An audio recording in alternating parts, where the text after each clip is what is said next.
Om Swastiastu. Selamat siang Bapak Wirga selaku dosen mata kuliah Selling, dan selamat siang teman-teman semuanya. Baik, di sini kami dari kelompok 6 akan mempresentasikan materi dari bab 6, yaitu Planning Call and Making Appointment. Sebelum presentasi kami mulai, izinkan kami untuk memperkenalkan diri terlebih dahulu. Yang pertama ada Nimade Dwi Rahma Putri, absen 2. Yang kedua ada Ibu Gusti Agung Trisna Wulandari, absen 3. Yang ketiga ada Maratus Solika Putri Nur Andika, absen 12. Yang keempat ada Kartika Chandra Eka Paksi, absen 14. Yang kelima ada Niluh Gede Dwiyanti, absen 15. Yang keenam ada Putu Etia Trisna Dewi, absen 16. Dan yang terakhir ada Putu Elisa Putri, absen 27. Adapun subtopik yang akan kami bahas, yang pertama yaitu pendahuluan. Yang kedua pengertian Planning Call and Making Appointment. Yang ketiga ada Plan Sales Call, dan yang keempat ada Making Appointment.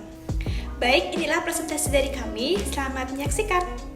Selling atau penjualan merupakan suatu aktivitas atau bisnis yang menjual produk atau jasa. Penjualan dapat dilakukan melalui berbagai metode, seperti penjualan langsung dan melalui agen penjualan.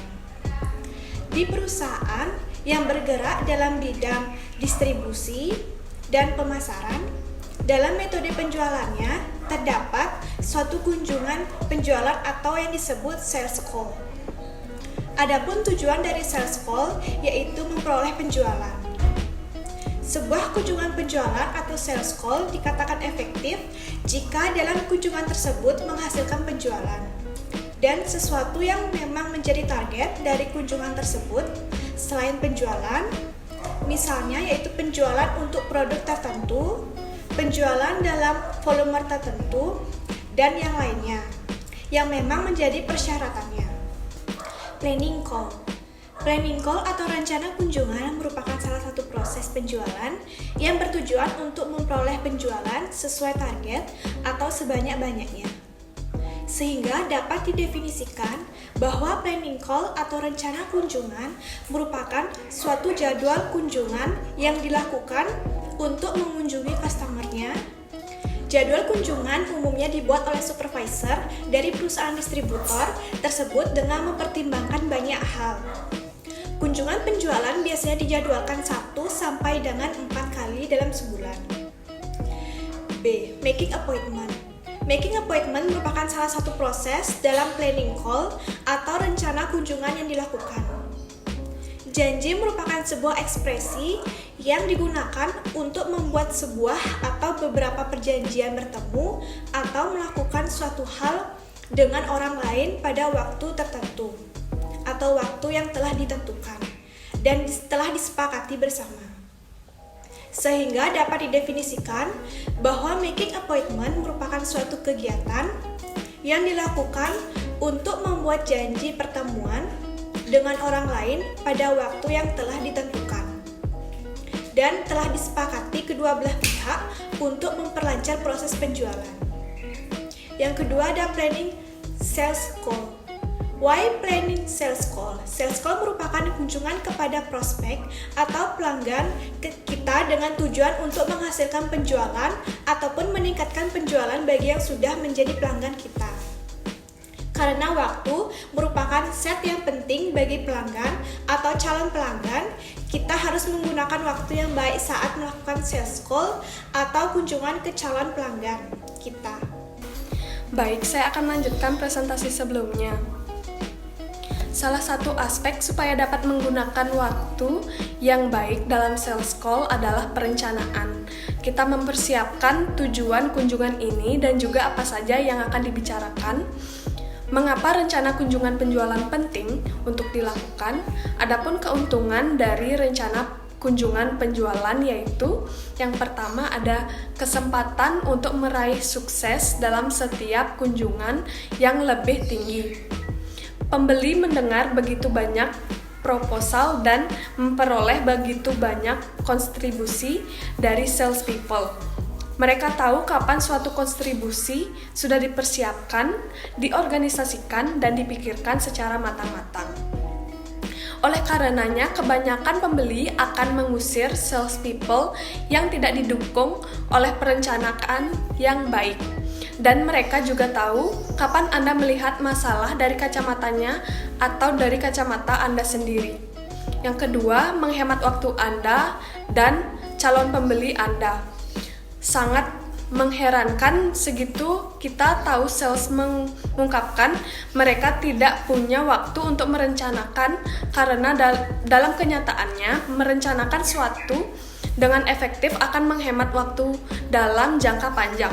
Seharusnya selalu ada waktu untuk merencanakan waktu karena waktu itu adalah fleksibel. Perencanaan bisa dilakukan setiap saat, apakah itu pagi, siang, ataupun malam, di mana saja. Yang ketiga, ada persiapan dan perencanaan membuat Anda lebih fleksibel. Suatu perencanaan kunjungan bukanlah suatu ketentuan prosedur dan kegiatan yang kaku. Akan selalu muncul masalah, tujuan, dan cara lain meraihnya. Dengan memiliki berbagai macam opsi yang tersedia, Anda akan berada dalam suatu posisi yang jauh lebih baik untuk mengubah strategi Anda jika perlu. Contohnya, kalau beberapa kata yang keluar dari prospek Anda menuntut Anda untuk mengubah segera perencanaan dan cara berpikir Anda, dalam perencanaan Anda akan membuat asumsi mengenai pelanggan dan bisnis yang digelutinya. Tulislah asumsi ini dan selalu cek selama Anda melakukan kunjungan penjualan. Tetaplah fleksibel, keputusan untuk membeli dibuat dalam benak pembeli, bukan dalam benak Anda.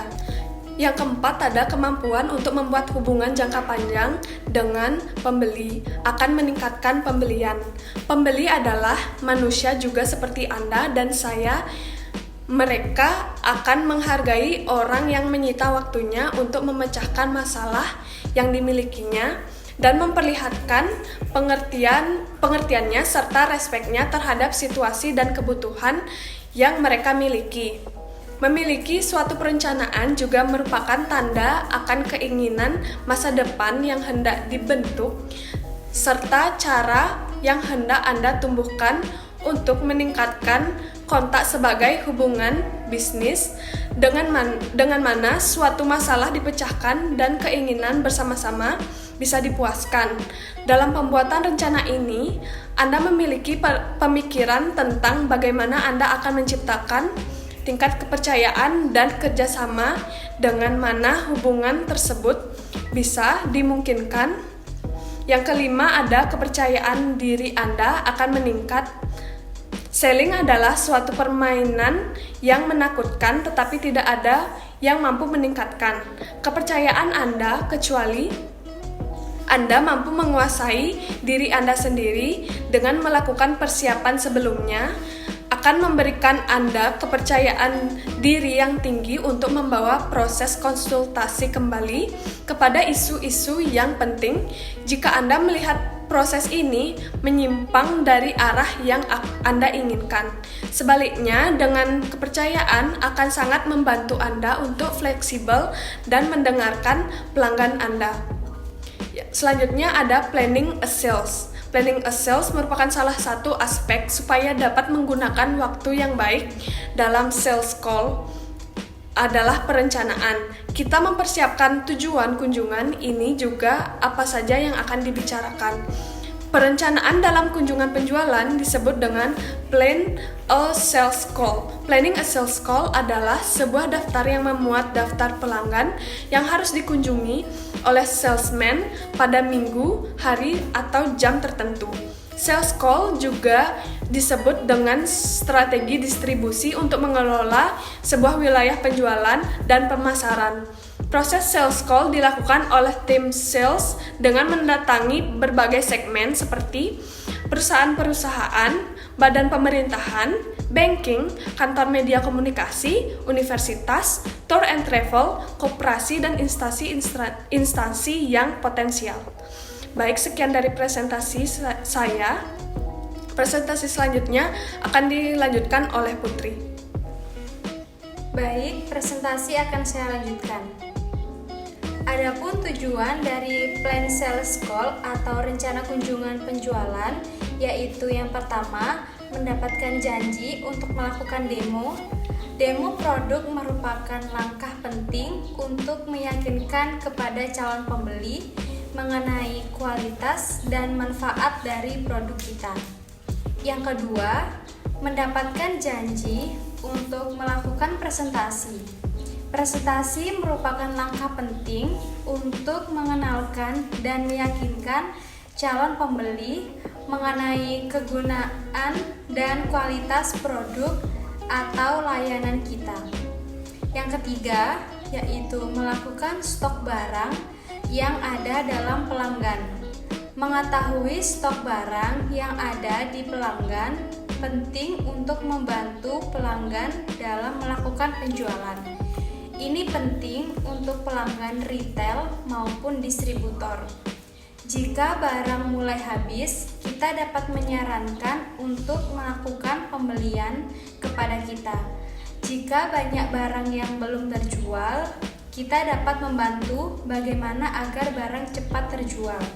Dalam melakukan planning a sales call atau rencana kunjungan penjualan, dapat dilakukan sesuai langkah-langkah. Dan dalam planning a sales call ada 4 langkah yang diterapkan, yaitu yang pertama, setting call objective atau menetapkan tujuan panggilan. Menjadi seorang sales people harus mengetahui jelas mengenai apa yang hendak diraih atau apa yang menjadi tujuannya. Tujuan berkunjung bervariasi dan akan tergantung pada kondisi dan tingkat hubungan yang ada antara dirinya dengan pelanggan. Secara ideal, ada 3 jenis sasaran yang hendak diraih, yaitu yang pertama, sasaran yang spesifik. Contohnya, memastikan apakah pelanggan memiliki pemahaman yang jelas akan keunggulan kompetitif dari model yang baru yang kita miliki ketimbang hanya memperlihatkan pelanggan akan model baru yang kita miliki. Yang kedua, yaitu sasaran yang bisa dikuantitatifkan. Contohnya, mendapatkan komitmen untuk pembelian sebanyak 5 kontainer komputer desktop ketimbang dengan hanya untuk mendapatkan order. Yang ketiga, yaitu sasaran yang realistis. Contohnya, mendapatkan persetujuan akan kenaikan 15% dari harga sebelumnya di atas, 4 lini produk baru dan order ganda ketimbang sebelumnya dengan pelanggan ini. Barangkali merupakan sasaran yang sangat optimistik, seringkali tidak realistis. Yang kedua, yaitu obtaining pre-call information and developing a customer profile, atau memperoleh informasi prapanggilan dan mengembangkan profil pelanggan. Dalam memperoleh informasi prapanggilan dan mengembangkan profil pelanggan, menjadi seorang salesman harus memperoleh beberapa informasi yang dibutuhkan dalam hal ini, yaitu yang pertama, individual buyer.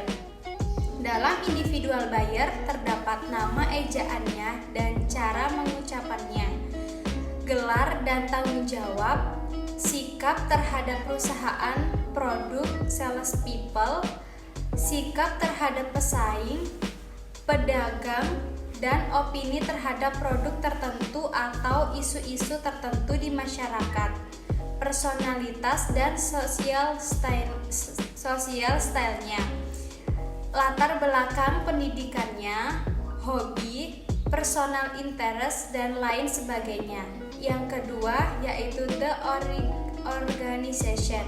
Jenis organisasinya produser, wholesaler, retailer, dan sebagainya.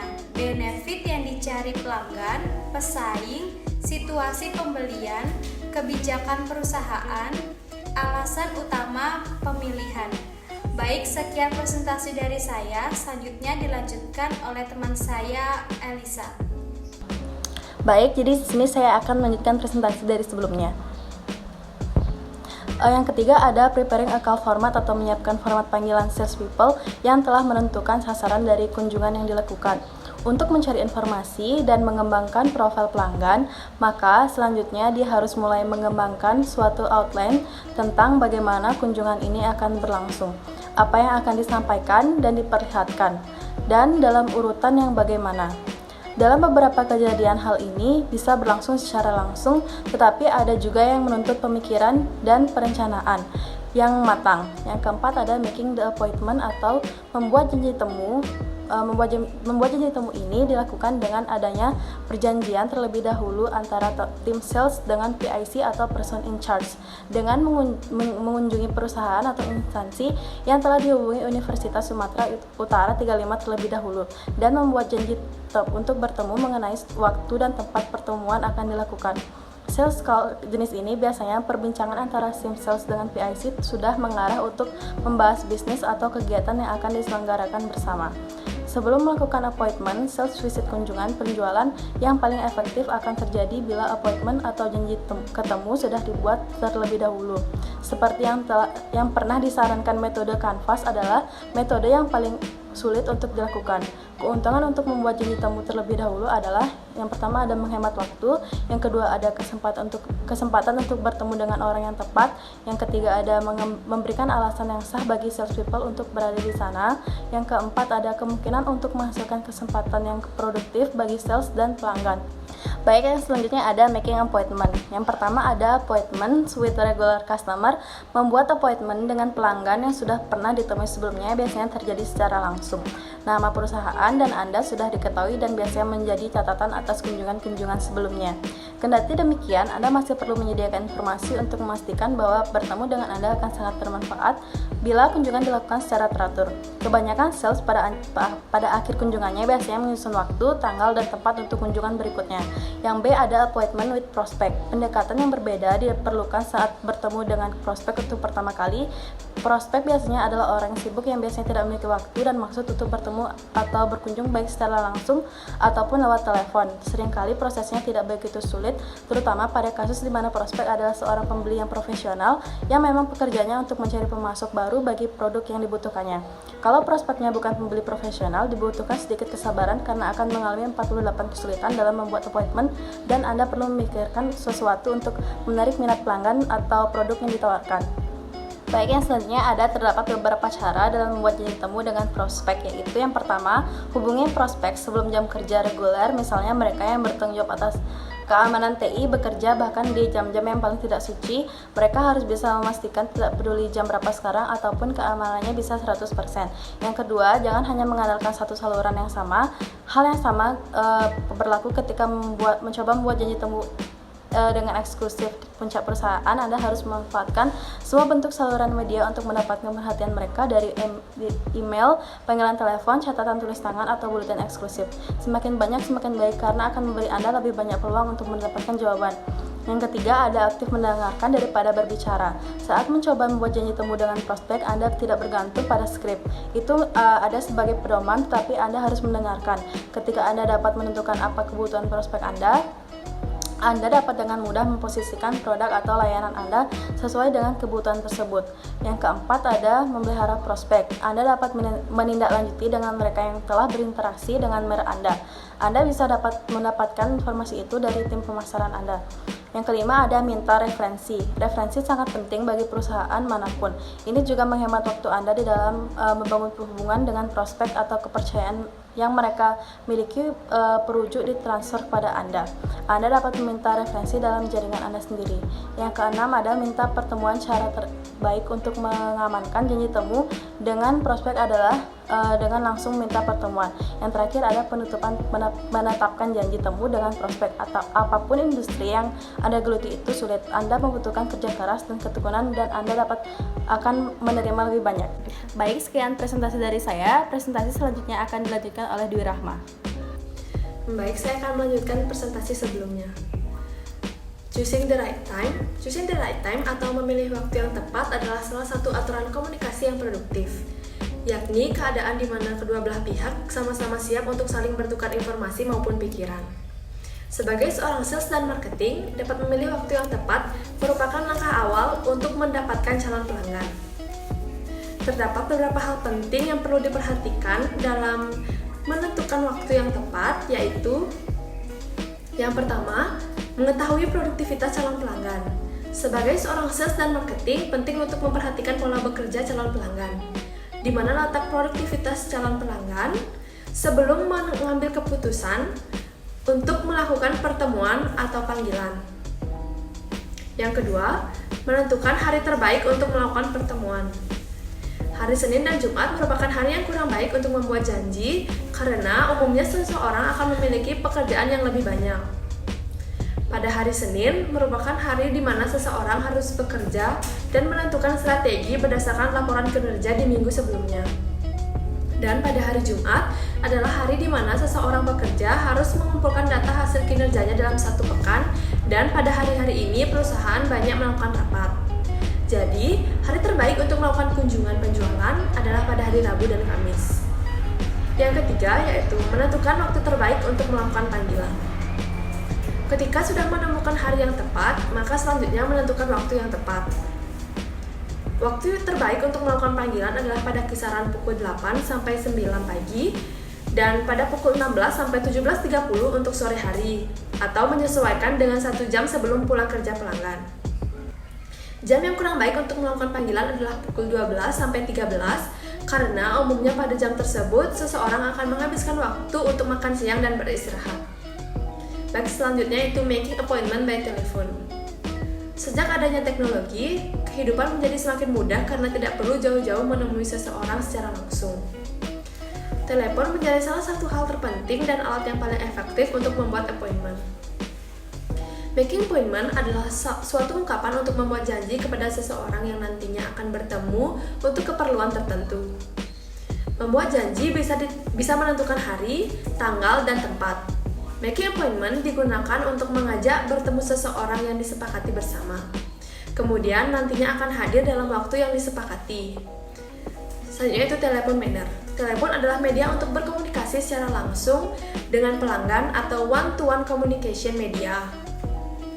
Etika bertelepon menjadi hal yang penting untuk dilakukan baik dari segi tata krama, sopan santun, tata pergaulan dalam bertelepon atau menerima dan melakukan kontak telepon yang meliputi berbicara dengan jelas, tegas, terkesan ramah, hangat, dan bersahabat. Terdapat etika yang perlu diperhatikan dalam bertelepon, yaitu yang pertama, mengucapkan salam dan memperkenalkan diri terlebih dahulu. Yang kedua, menggunakan bahasa yang formal, baik, dan sopan. Yang ketiga, tidak berbicara dengan orang lain selagi menelepon. Yang keempat, berbicara tidak terlalu banyak dan basa-basi.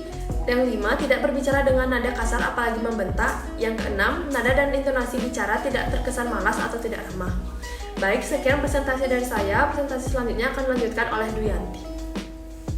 Baik, di sini saya akan melanjutkan presentasi sebelumnya yang dibawakan oleh Dwi Rahma. Selain etika dalam bertelepon, ada pun tata krama yang perlu diperhatikan saat bertelepon, yaitu yang pertama, setiap kali telepon berdering harus segera diangkat, jangan sampai dering berbunyi lebih dari 3 kali. Yang kedua, dengarkan mitra bicara dan berkonsentrasi dengan pihak penelepon atau tidak melamun. Yang ketiga, berkatalah dengan sopan dan hangat, hindari kata-kata yang bisa menyinggung perasaan penelepon. Yang keempat, berikan respon secara tepat dan lugas. Yang kelima, berbicaralah sepenuhnya dengan volume cukup jelas, tegas, lancar, serta hangat dan bersahabat. Yang keenam, siapkan perlengkapan seperlunya ketika akan bertelepon, seperti nomor telepon yang akan dituju, buku catatan, dan pensil. Setelah itu, tanyakan apakah penerima telepon punya waktu untuk berbicara. Dalam telepon manner, terdapat beberapa hal yang harus diperhatikan dalam melakukan teknis bertelepon. Yang pertama ada opening statement. Opening statement atau yang bisa disebut dengan pernyataan pembukuan merupakan kesempatan pertama atau kesan pertama seseorang untuk berbicara terhadap seseorang pada saat bertelepon atau bertemu. Opening statement ini harus dibatasi pada fakta yang akan dibuktikan dengan bukti dan tidak boleh bersifat argumentatif. Seperti contohnya yaitu, pada saat akan menelpon ada beberapa hal penting atau kesan pertama yang perlu diperhatikan. Seperti diantaranya yang pertama, nama Anda, yang kedua, nama dari perusahaan, yang ketiga, tujuan mengapa Anda menelpon dan mengapa membuat appointment. Baik, yang kedua ada respond to an inquiry. Respond to an inquiry merupakan suatu tanggapan atau jawaban atas berbagai pertanyaan yang telah diajukan oleh seseorang. Seperti contohnya, Bapak Bintang melanjutkan komunikasi yang Bapak lakukan dengan salah satu staf kami pada Trend Expo 2021. Yang ketiga ada response to a prospect publicity. Respond to a prospect publicity yaitu tanggapan terhadap publisitas prospek yang dimana maksudnya publisitas ini yaitu kegiatan yang dilakukan untuk menarik perhatian orang banyak dan meningkatkan kesadaran seseorang terkait dengan layanan dan produk suatu brand demi mendapatkan pelanggan yang berpotensial. Seperti contohnya, Bapak Surya, saya membaca bahwa Anda sedang membangun trend center di Jalan Gatot Subroto. Semen yang kami produksi memiliki kualitas yang jauh lebih tinggi ketimbang dengan semen-semen yang beredar di pasaran. Selain berkualitas tinggi, juga dipasarkan dengan harga yang relatif murah hingga dapat bersaing di pasaran. Yang keempat ada referrals. Referrals biasanya diartikan sebagai ajakan atau mengajak seseorang untuk bergabung atau membeli sesuatu yang disarankan. Seperti contohnya, Ibu Chandra dari perusahaan Langit Biru menyarankan saya untuk menghubungi Bapak terkait dengan produk yang Bapak tawarkan. Baik, sekian materi yang dapat saya sampaikan. Untuk presentasi selanjutnya akan disampaikan oleh Kartika Chandra. Baik, saya akan melanjutkan presentasi sebelumnya. Competitor use yaitu penggunaan pesaing yang dimana biasanya bisnis pesaing memposisikan dirinya sebagai lebih baik daripada pesaingnya. Seperti contoh Ibu Kartika, saya menghubungi Anda karena memasok oli ke perusahaan Langit Biru pada perusahaan yang juga menjual produk yang sama dengan perusahaan Anda. Dan yang keenam yaitu ada produk benefit, di mana produk benefit atau manfaat suatu produk adalah bagaimana cara kita mempresentasikan nilai yang diberikan kepada pelanggan oleh produk yang kita jual ini. Produk yang kita jual ini merupakan apa yang konsumen rasakan dan nikmati melalui pembelian produk atau layanan tentunya. Seperti contoh, Ibu Mentari, saya mengerti Ibu banyak melakukan kunjungan ke cabang-cabang perusahaan setiap bulannya. Laptop kami yang terbaru, seri 5678, betul-betul merupakan workstation yang mobile. Alat ini mampu mengurangi beban kerja Ibu. Dan yang ketujuh yaitu product demonstration, di mana product demonstration atau demonstrasi produk adalah salah satu strategi untuk mengenalkan sebuah produk kepada calon pengguna yang dimana dalam hal ini mendemonstrasikan masalah yang biasanya diatasi oleh produk baik kepada calon pengguna ataupun investor.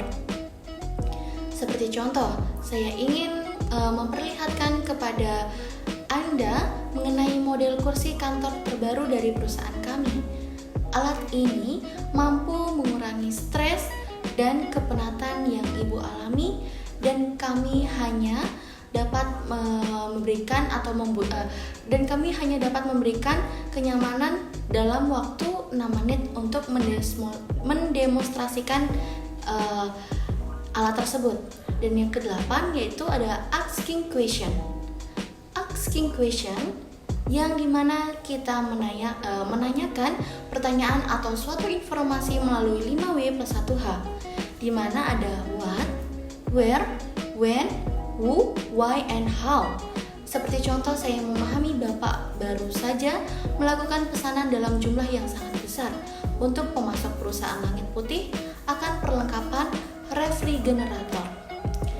Nah, dari jawabannya adalah seharusnya memberikan informasi selanjutnya. Kalau tidak, Anda bisa melanjutkan quality control, bisa berupa masalah dalam refrigerator ini.